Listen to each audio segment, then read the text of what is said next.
The last rays of the setting sun cast long shadows over the Valley of the Kings. It's here where, in the early hours of one unforgettable morning more than 3,000 years ago, a baby girl was born whose life would be a legend, a tale of courage, determination, and an unquenchable thirst for power. Her name was Hatshepsut, and today we will tell her story. Welcome to my channel. Join me and let's travel back in time to the days of the ancient Egyptians. In the heart of Thebes, more than 3,000 years ago, a princess was born who would change the course of history.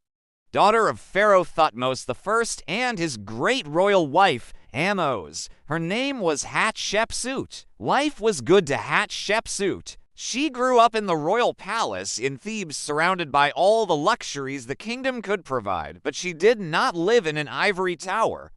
On the contrary, she spent much of her time outdoors, riding horses, practicing archery, and hunting, which was very unusual for girls of her status.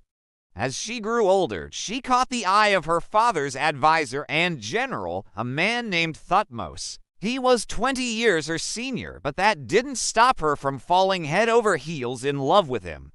The two married and had a son, Thutmose III, who would one day become Pharaoh. In 1479 BC, Thutmose ascended to the throne.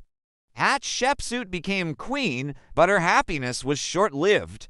Her beloved husband died just 26 years later, leaving the throne to their son, who was only 6 years old. Hatshepsut then took on the role of regent, promising to rule in the best interest of Egypt and her stepson. However, it didn't take long for her to grow tired of being just a guardian of the throne. And so she declared herself Pharaoh, taking on all the powers and privileges that came with it, including the right to wear the pharaoh's beard. This was considered a highly masculine symbol of authority, and by adopting it, Hatshepsut identified herself as a true king.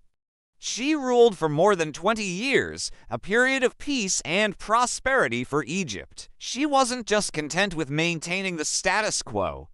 Hatshepsut was more than a ruler, she was a visionary. Under her rule, Egypt prospered like never before. She launched a series of building projects across the kingdom, from temples to palaces and even entire cities. Perhaps her most ambitious project was her own mortuary temple at Deir el-Bahari. It was a monumental undertaking, a vast complex of temples and sanctuaries carved into the cliffs of the desert. Even today, it is considered one of the greatest architectural wonders of ancient Egypt. But her legacy